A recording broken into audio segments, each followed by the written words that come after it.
सभी राष्ट्रवादी बहनों भाइयों तथा नौजवान साथियों का सारांश के मंच पर स्वागत है, वंदन है, अभिनंदन है। दोस्तों, आपसे गुजारिश है कि मेहरबानी करके इस चैनल को सब्सक्राइब ज़रूर कर लीजिएगा तथा इस वीडियो को लाइक और शेयर करना हरगिज मत भूलिएगा। इसके लिए हम आपके आभारी रहेंगे। जय श्री राम। दोस्तों, आज का ये वीडियो लोकतंत्र के शीर्षक के तले पूरा डिस्कशन है या जो कुछ भी मुझे रखना है फैक्ट। दोस्तों, वहाँ से शुरू करते हैं जब 15 अगस्त 1947 को विभाजन हुआ था धर्म के आधार पर। तो एक तरफ मुसलमान हो गए थे, दूसरी तरफ हिंदू थे, मुसलमान भी कुछ रह गए। Doctor B.R. अम्बेडकर साहब का कहना था, बिल्कुल स्पष्ट है लिखा हुआ, कि अगर ये विभाजन धर्म के नाम पर होता है तो फिर आबादी का स्थानांतरण भी होना चाहिए। एक तरफ सभी मुसलमान होने चाहिए, दूसरी तरफ सभी हिंदू होने चाहिए। लेकिन अगर ऐसा नहीं हुआ तो डॉक्टर अम्बेडकर ने ये भी लिखा था कि तब हमारी सेनाओं को सरहद पर लड़ते समय बाहर से जो खतरे का अंदेशा रहेगा, वैसा ही खतरा अंदर से भी रहेगा। लेकिन लोकतंत्र को हटाते हुए इन लोगों ने इस बात को कहीं से कंसीडर नहीं किया। दोस्तों, उस समय यहाँ की बहुसंख्यक आबादी हिंदू थी और 92% यहाँ हिंदू थे, 7% मुस्लिम थे। इस तरह से ये राष्ट्र बाय डिफ़ॉल्ट हिंदू राष्ट्र होता है, जिसमें मुस्लिम माइनॉरिटी में है। लेकिन इस देश पर हुकूमत करने वाली पार्टी और तत्कालीन प्रधानमंत्री को ये लोकतांत्रिक प्रक्रिया पसंद न थी और उन्होंने राजतांत्रिक विधियों से इस देश को सेक्युलर एंड सोशलिस्ट डिक्लेयर कर दिया। इससे दोस्तों हुआ क्या कि भारत के और जो भी हैं ईसाई, मुस्लिम, उनकी तो सांस्कृतिक आज़ादी पहले से भी थी, चूँकि वो यहाँ हुकूमत करते थे। उनकी संस्कृति तो बहाल थी। संस्कृति जो थी, सभ्यता और संस्कृति नष्ट हुई थी हिंदुओं की, इस देश का। लेकिन सेकुलर कह करके इस देश की सभ्यता और संस्कृति तथा धर्म का विकास एवं पुनर्स्थापना की सभी संभावनाओं को समाप्त कर दिया गया। इसका उद्देश्य क्या था दोस्तों, ये हम लोग आगे देखेंगे। ये है कांग्रेस पार्टी का लोकतंत्र। अब दोस्तों, इस व्यवस्था के कारण एक सांस्कृतिक संघर्ष चल रहा है इस देश में 3 नीति के लोग। हमें आपसे इन चीज़ों के अलावा ये कहना है, इस बात को स्वीकार कीजिएगा शायद, कि जो लोग एलीट क्लास के हैं, जो लोग एक्सपर्ट हैं, विशेषज्ञ हैं, तथा जो मिडिल क्लास के लोग हैं, लोअर या अपर मिडिल क्लास के लोग, ये लोग राजनीति में या सत्ता की नीति में, सियासत में कोई रुचि नहीं रखते, बल्कि रखना ही नहीं चाहते। और वोट देना तो बहुत अलग की बात है। ये जो है इस देश की अच्छापन को डैमेज कर रहा है, क्योंकि आप जानते हैं यहाँ बहुमत मायने रखता है इस लोकतंत्र में। और यहाँ किसी का भी, अडानी हो, अंबानी हो, या पानी पिलाने वाला कोई प्यून हो, या और कोई भी हो, हर किसी का एक वोट एक बराबर है। तो बहुत स्पष्ट सी बात है कि जैसे अगर आप उसमें हिस्सा नहीं लेते हैं तो दूसरे लोगों की जो दूसरी ताकतें हैं उसमें भारी पड़ेंगी, और हो सकता है आज ना हो, लेकिन धीरे धीरे फिर उसका उनकी सरकार बनने लगी। इसलिए पहले ज़रूरी, अगर आप अच्छी सरकार बनाना चाहते हैं, आप अच्छा लिविंग कंडीशन चाहते हैं, तो इसमें जागरूकता लाइए, जागृति लाइए, लोगों से सहयोग कीजिए, संवाद कीजिए और स्थिति पर नज़र रखिए।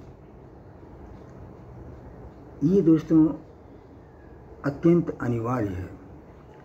और अब यहाँ से आप ये समझने का प्रयत्न कीजिएगा, मैं आपसे चर्चा करूँगा कि जो आज का विपक्ष है वो भी लोकतंत्र के लिए ही लड़ रहा है, लेकिन तो फिर वो लड़ क्यों रहा है, इन बातों का जिक्र हम यहाँ आगे करेंगे। दोस्तों, तीसरा खंड कहिए कि इस देश में नेहरू गांधी राजवंश का ने हुकूमत किया।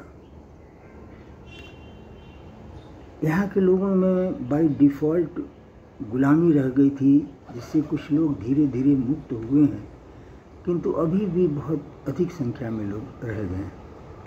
और उन लोगों के सामने नेहरू गांधी राजवंश की चमक दमक और उनके प्रति उनकी महानता का भाव बोध, ये अभी भी वर्तमान है।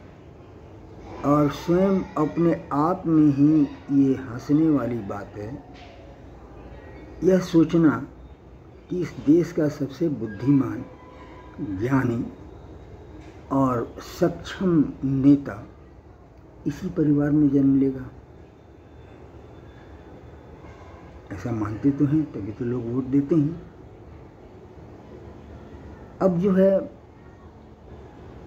इस राजवंश का 2014 में सत्ता पलट गई।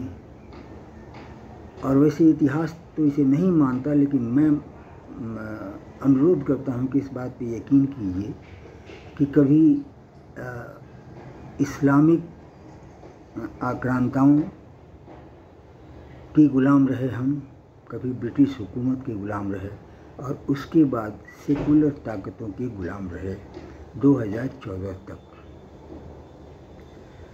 उस वक्त दोस्तों नेहरू गांधी परिवार राजवंश जो करता था वो ही सही होता था, लोकतांत्रिक होता था। भले ही जवाहरलाल नेहरू के नाती लोगों का बर्थडे इंडियन एयरफोर्स में सेलिब्रेट हो, इससे कोई फर्क नहीं पड़ता, बट सेलिब्रेशन वहाँ होगा, वही लोकतांत्रिक है। राजीव गांधी जी छुट्टियां बिताने, अपना वेडिंग एनिवर्सरी सेलिब्रेट करने INS की शिप पर जाते थे। और दोस्तों, उसके बाद जो 4 से 14 तक का जो खंड गुजरा, उसमें संविधान में किसी तरह के संशोधन करने की ज़रूरत नहीं महसूस की गई, नहीं किया गया, ज़रूरत ही नहीं था, इसलिए कि उसकी प्रासंगिकता है न्यायालय में, वे लोग इसे पढ़ेंगे और न्याय करेंगे। सरकार के चलाने में उसकी कोई प्रासंगिकता नहीं है। यहाँ नेपाल में कहा जाने वाला मुख्य कानून छ, मतलब जो बोल दिया सो कानून है। यही तो आधार था कि इस लोकतंत्र में प्रधानमंत्री के ऊपर या प्रधानमंत्री का एक अलग से एडवाइजरी काउंसिल बनाया गया, जिसकी की चीफ श्रीमती सोनिया गांधी बनी। दोस्तों, ये अनकॉन्स्टिट्यूशनल अरेंजमेंट करने वाली पार्टी और लोग लोकतंत्र की बात कर रहे हैं। क्यों कर रहे हैं, आइए इस चौथे खंड में समझते हैं। आप 11 वर्षों का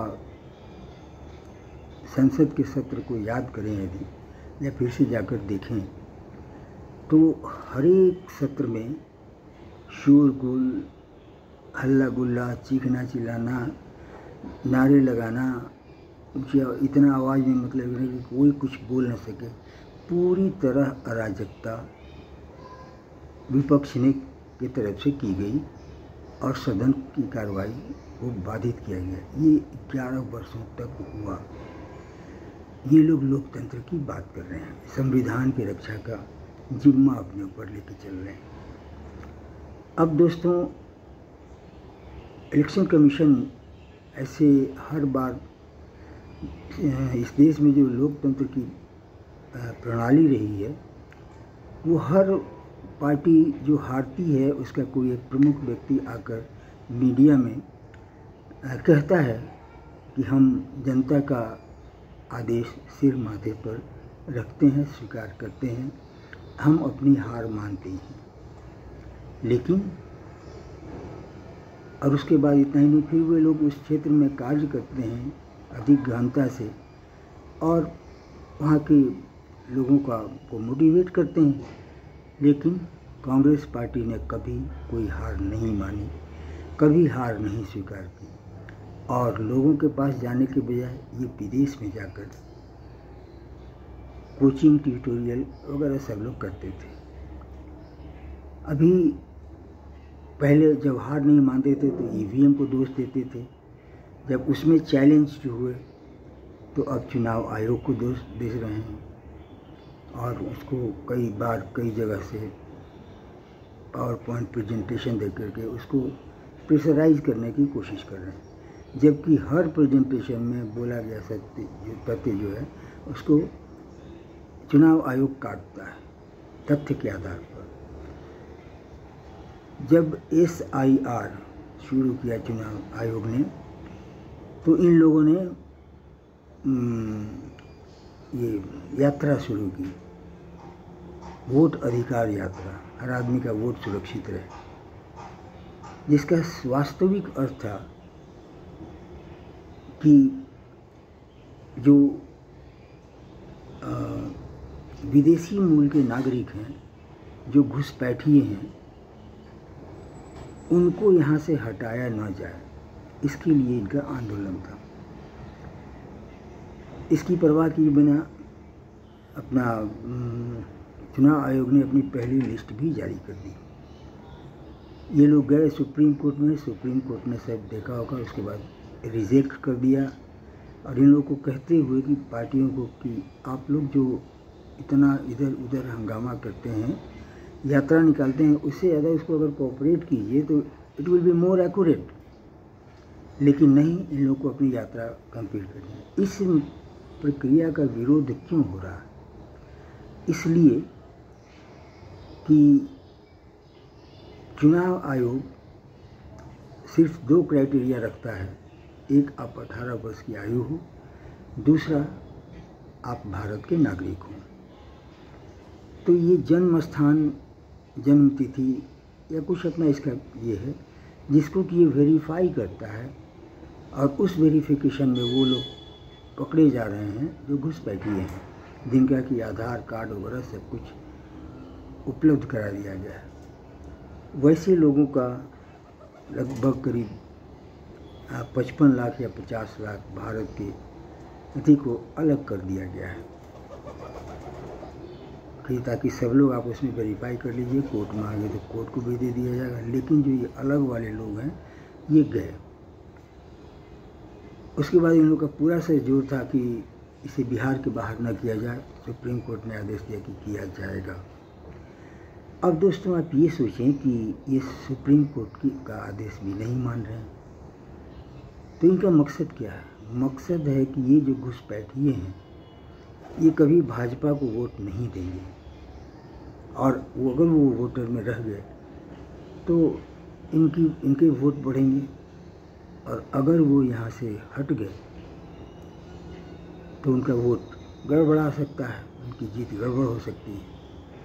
इसलिए अपने आप को मतलब सिक्योर करने के लिए भारत के डेमोग्राफी को भी चेंज करने को तैयार हैं और भारत की कीमत पर इन घुसपैठियों का पालन पोषण कराने के लिए भी तैयार है। डॉक्टर संबित पात्रा ने कहा था कि ये परिवार ऐसा है जो अपने फ़ायदे के लिए मौका मिलेगा तो देश को भी बेच दे सकता है। अब दोस्तों जो लोग पढ़े लिखे हैं जो जानते हैं, जो समझ सकते हैं, उन लोगों का ही रोल अब बहुत इम्पोर्टेंट होता है कि आप जागरूक होइए, सक्रिय होइए तथा अपने देश को बचा लीजिए। जय श्री राम।